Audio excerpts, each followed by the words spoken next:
Good morning. And what a powerful day we had yesterday. What a powerful start. Can we please give a big hand to all of us for what we created together yesterday? Big hand, big hand.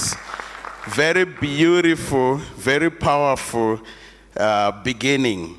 And I kept listening when I had people coming up here. Is Akima still with us? I kept hearing her talk of African liberation.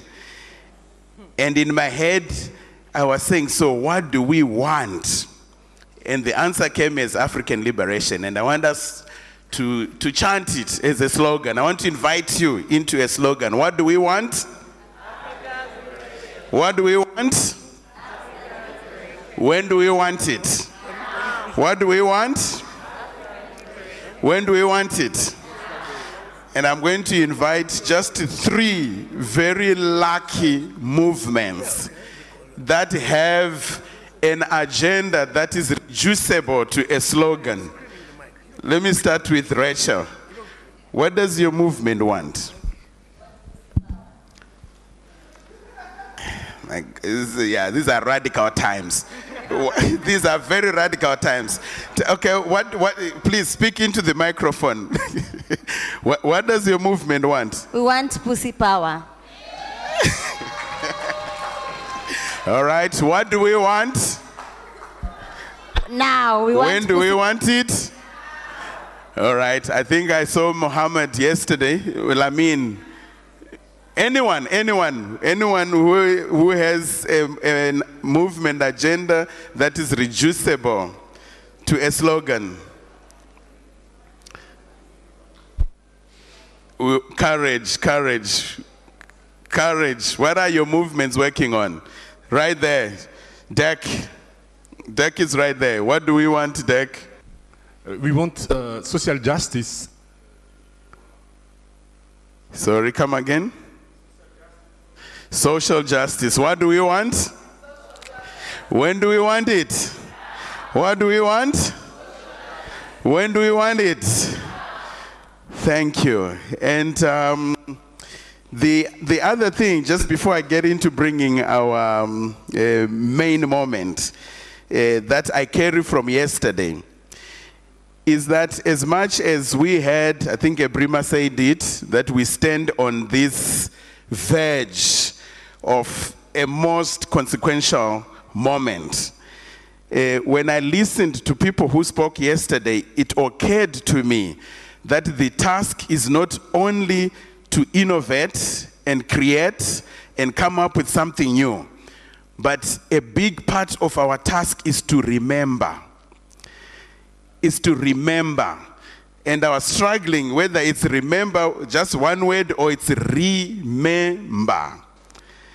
Because we are the same people, we are the same community that has known that whatever the question is, community is the answer. We are the same people who know that community means solidarity. Community means connection. Community means relationship. Community means power. Community means togetherness. Community means moving forward together. So a big part of it is just us remembering. We're the same ones who have known how to fight wars when we needed to fight wars that were just. We are the same people who have known how to make peace when we needed to make peace. But today, these are all very elusive issues, very elusive questions. But we've known how to do this. We are the same people who have known how to heal broken bones, just using mud and twigs and grass in the bush without the sophistry of modern medication. So a big part of it is just us remembering who we are, remembering where we have come from, remembering what we can achieve when we center community. So thank you. Thank you for inspiring yesterday. A big hand to all of us. Thank you. It was a very inspiring conversation.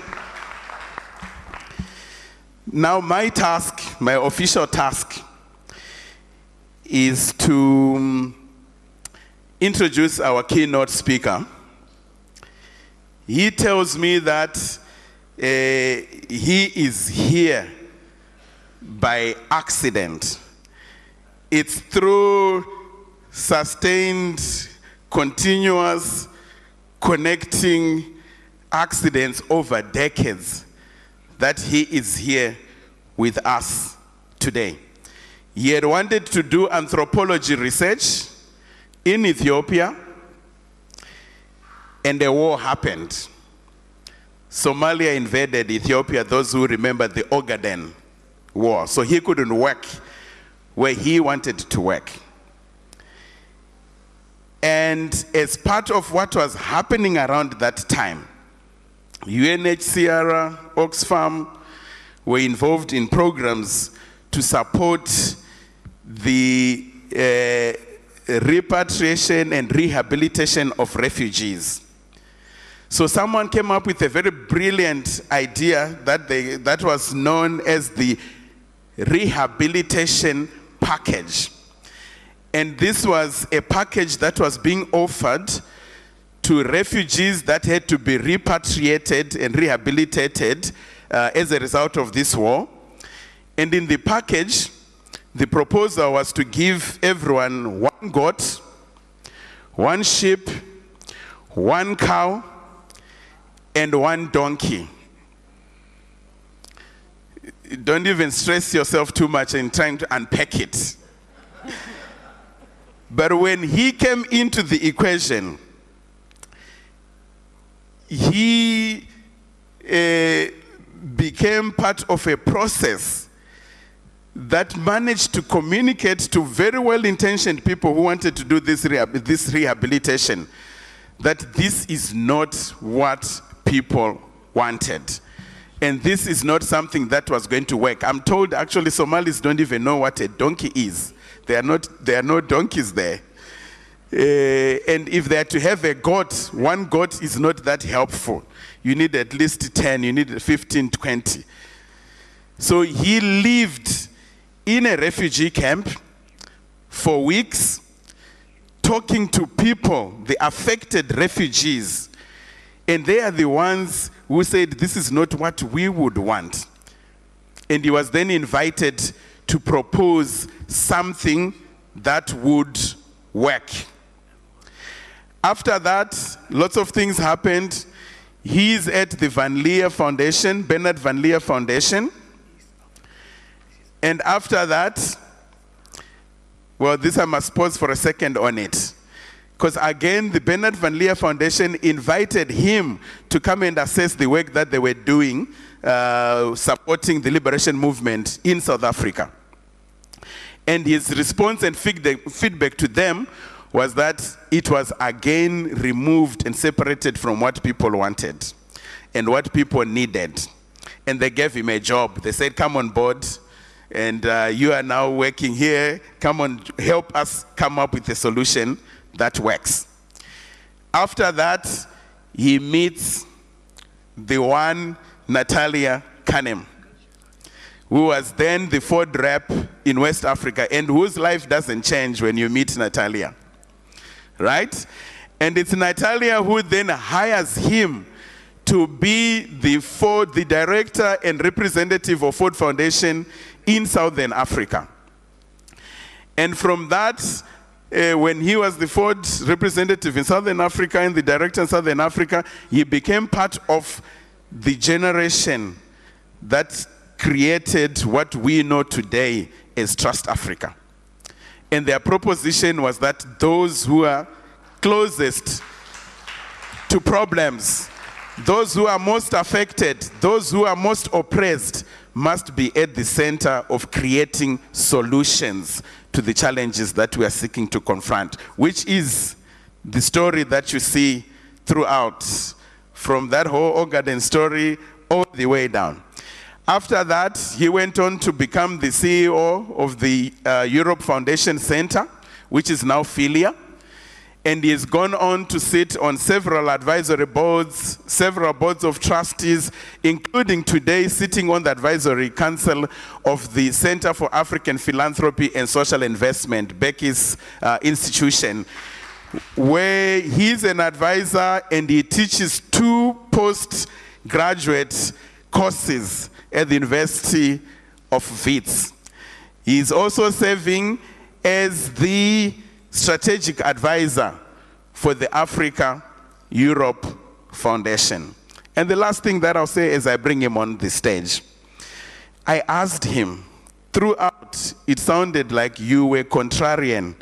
You met UNHCR and Oxfam and you told them what you have proposed does not work because it's not informed by the voices of the people. You went to Bernard Van Leer, again you told them what you're proposing does not work because it's been cooked up from an intellectual point of view, it's not organic, it's not coming from the ground. So I asked him, what did you say that made you memorable and unforgettable when you met Natalia? And he says, I don't know. He doesn't remember. But somehow, several years later, she went back to look for him, and she hired him to be the director for Ford Foundation in Southern Africa.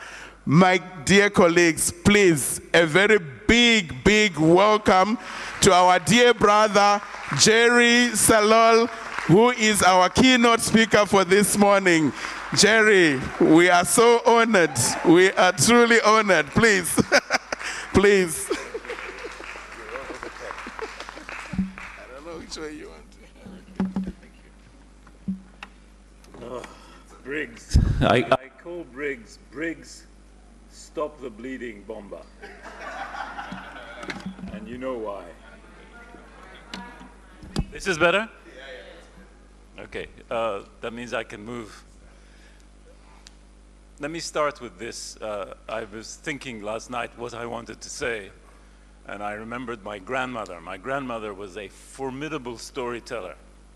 She could entertain children and adults in the same company by telling the same story, but speaking to different levels of the audience at the same time. She had sexual innuendo, she had adventure, everything in the same story. And just the way she delivered stories made people want to come and spend the night in our house so they could hear my grandmother tell stories. She was an amazing,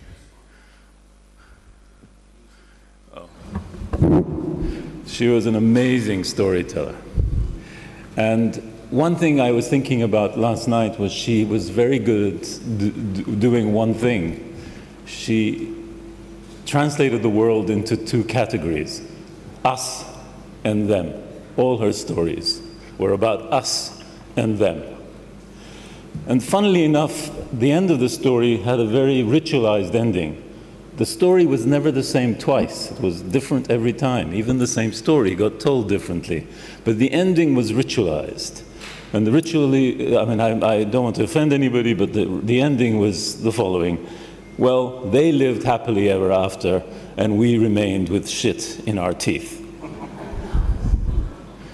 Okay, so just to give you an idea of the subversiveness of this woman's storytelling, because she gave you a sense of community, but she also gave you a sense of what the opposition was about. And she did define the world into us and them. And of course, all communities do that. We're doing that all the time. So I just thought yesterday, when you give me the topic of people and power, I immediately thought of us and them. We don't have the power, they have the power, we are the people, they are not the people. And of course, it's not like that. I'm sorry, somebody's speaking to me.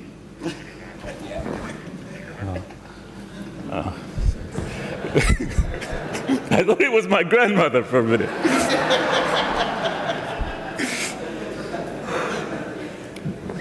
Breaking, traditional rules. Let me start by saying what a great privilege and honor it is to be addressing this group. And I had written a speech, but I have dispensed with it, partly because of some of the things that happened yesterday, and I will explain, but also because I'm really speaking to a group of brothers and sisters. Literally, I'm talking to what I consider my peers, not people I can teach or educate or inspire, because you are, many of you, my mentors. Natalia, Akwasi, Becky, Jacob. These are people who I take advice from, get instruction from. Ibrima. I can't sit here and pretend that I can say something to you that's different or better or new. And more importantly, I heard yesterday a lot of the things that in fact I was going to say.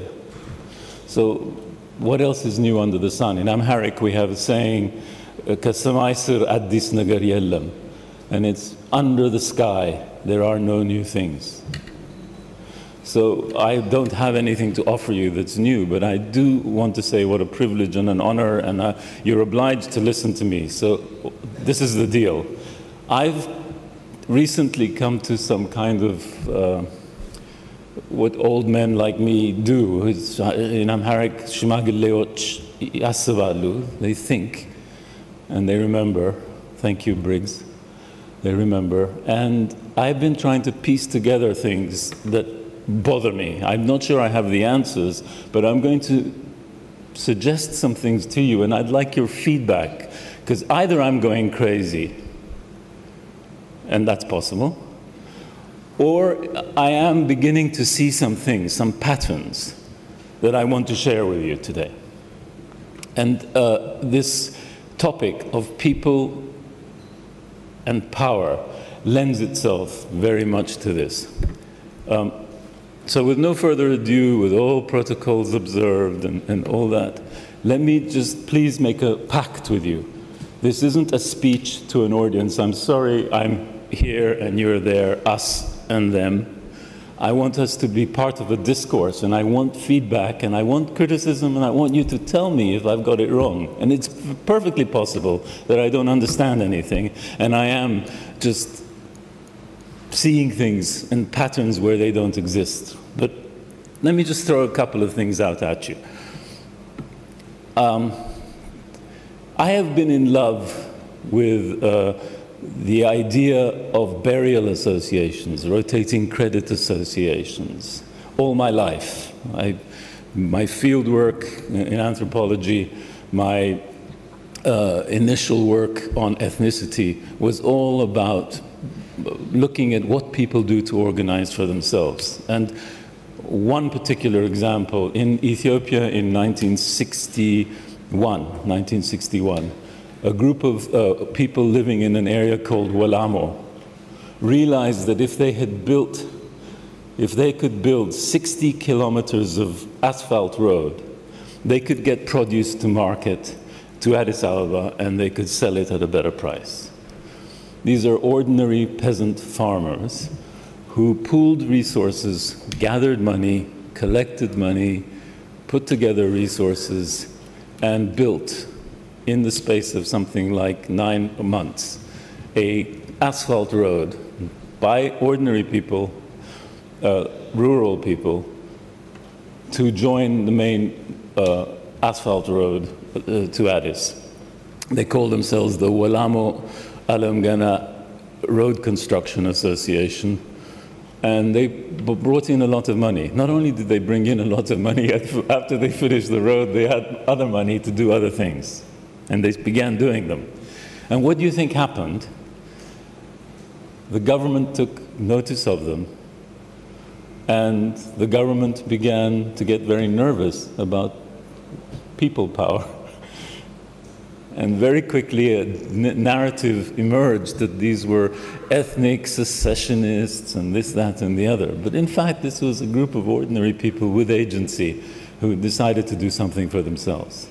And rotating credit and burial associations are the foundation, I think, of African society across the board, from Cape to Cairo, from Dakar to Djibouti. You will find that women, mostly, are keeping and preserving these incredibly powerful organizational mechanisms to keep people going. We have reduced them to something that I think is astonishing in the way we describe them, because we call them survivalist activities, or we call them the coping mechanisms of the marginalized. But we haven't recognized the power that ordinary people have in pooling resources and in making things happen. And so when people talk to me about African philanthropy, I'm always translating it to something that already exists. So this brings me to the issue of agency. And I have a problem. I'm sorry if I'm provoking, but then again, I'd like your feedback. But I have a problem with the way we use the word agency, because we imply in the way we use it that it's something that we can give to somebody. Agency is not conferred. If I can paraphrase Shakespeare, he has a wonderful feminine hero who goes to defend Shylock, and she says something like, you know, mercy is a quality that is not strained. Well, actually, agency is a concept, is a power, is an asset that is not delivered to somebody, it's not given to anybody. Agency exists, it's in part in the fabric of the DNA of people on this continent and in other continents. Agency is something you have, and it's something you need to be empowered, perhaps is a funny word, because it uses this word power, but you need to be not hindered from using your agency. But your agency is yours, and no one can give it to you, or indeed really take it away from you. But maybe you think differently, and I'd like to hear, but I don't think agency is something that can be conferred. But power is another thing. People do have power, there is people power as I've described, but it's no longer fashionable for donors to be able to say, it's my money, I'm giving it to you, you do what I tell you to do. But we have a whole world of rules, mechanisms, agreements. We've gotten into this context where we are now negotiating partnerships with beneficiaries and so on. But negotiated partnerships for me are problematic because they take away agency, they take away spontaneity. And so recently I think we've witnessed in COVID and possibly in the Ukraine war, 2 examples where the black swan was not seen, people were not ready for the unexpected. It happened. And the contractual arrangements that had been agreed did not allow or did not permit people to react spontaneously to what was happening. And I think the philanthropic community, if we can use that word, did perform amazing things during this period, but it also met the limitations of what it can do under the current schema of contractual relationships and obsession with reporting, with TDIs, with all the rest of that. There is a real problem, I think, in spontaneity. So when we say, and this is where I really need your support, and I think we need to create movements that say this. I have seen very successful movements in our industry on special things. I know people who will not sit on a panel if a woman is not on that panel. I know people who will not take part in something that is not something that they think is ethical. We have managed that in our industry. I think we should also begin to call out I call it jargon cladding.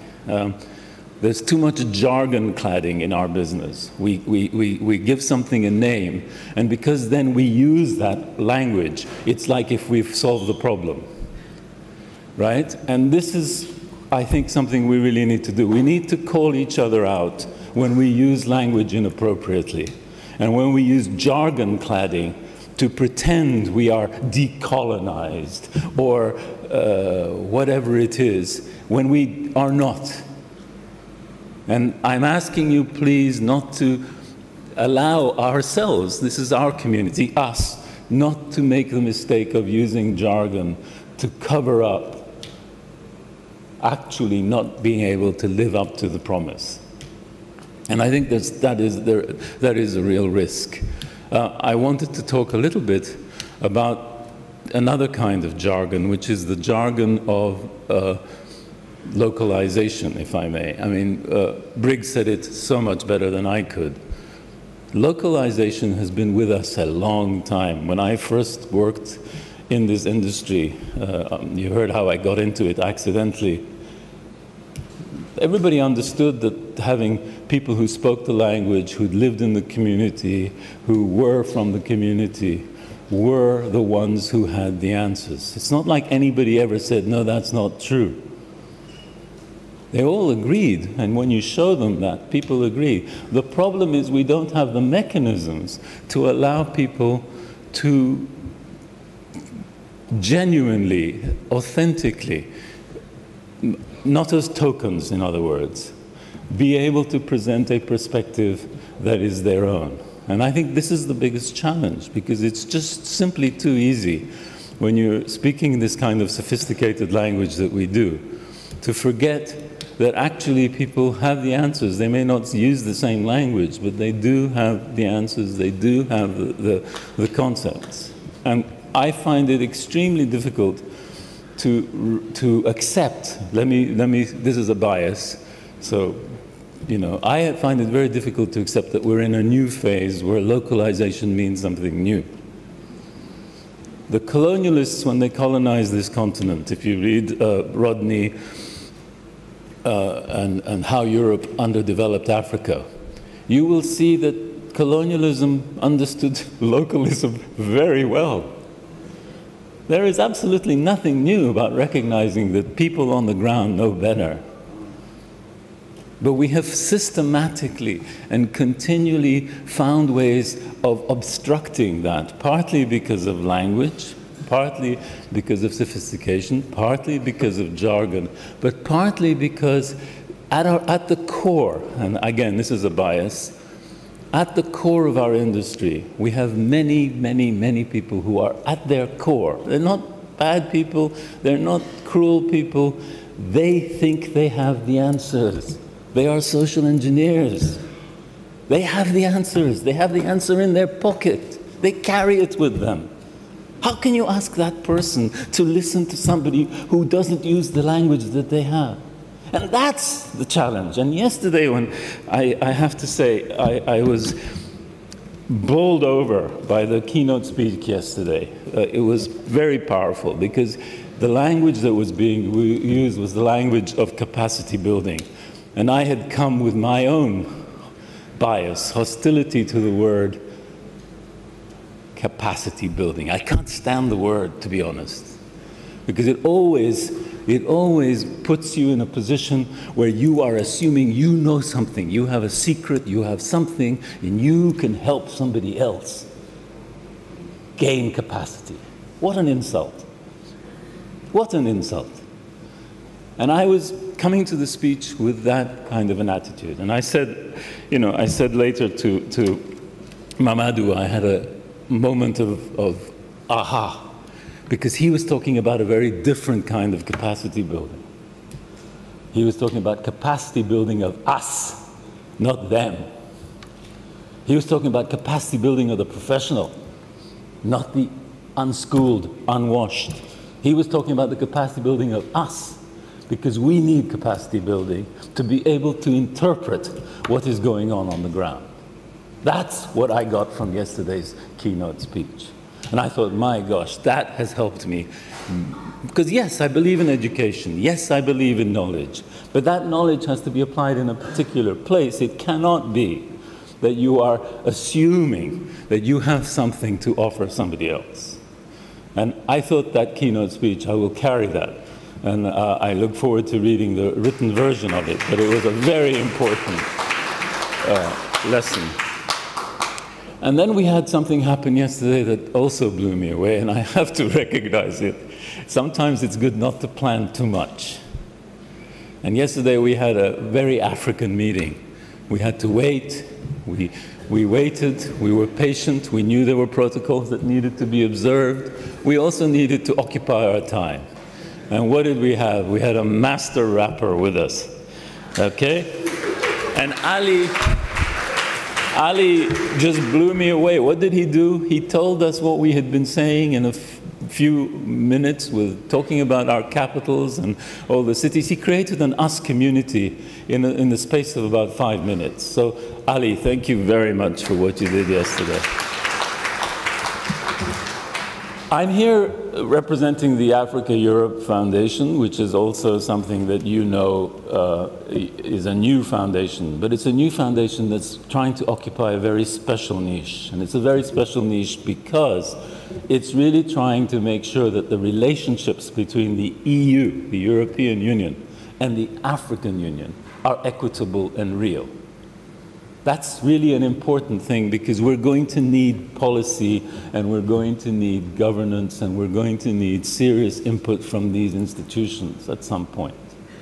And the Africa-Europe Foundation is doing many different things. It's working on climate change, it's working on health, it's working on carbon transfer, it's working on space, African space, would you believe? It's working on a whole range of different things. So if you want to hear more about what it's doing, please talk to me or to Andrej, who is in the room representing the Africa-Europe Foundation. But I wanted to just say one thing about what it's doing that I think really matters and civil society needs to help. And therefore, I hope you can give us your cards and so on so we can begin to reach out to you. One of the things it's trying to do is to monitor the fulfillment of commitments being made by the EU and by the African Union to each other at their summits. This is the way to hold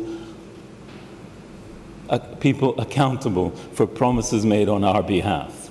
And so civil society needs to recognize that this space is being occupied, and it needs to help an institution like the Africa-Europe Foundation work. Now, they have a good pedigree. One of the organizations behind Africa-Europe Foundation is a foundation you all know very well, the Mo Ibrahim Foundation. And one of the things that the Mo Ibrahim Foundation has done that I have found extraordinary in the last 10 years has been to take the index that they created around governance and make that index something that African intellectuals, African think tanks, African specialists, African scientists are the ones who are actually adding to the index and adding every year new and better indicators and collecting the data. And frankly, this tool, the African Governance Index, is one of the most powerful tools, I think, for holding African governments to account by African citizens. And so I think African civil society needs to take that into consideration. And having said that, I will just shut up now. Please tell me if what I have said is total nonsense, or maybe there is a grain of truth in there somewhere. Thank you.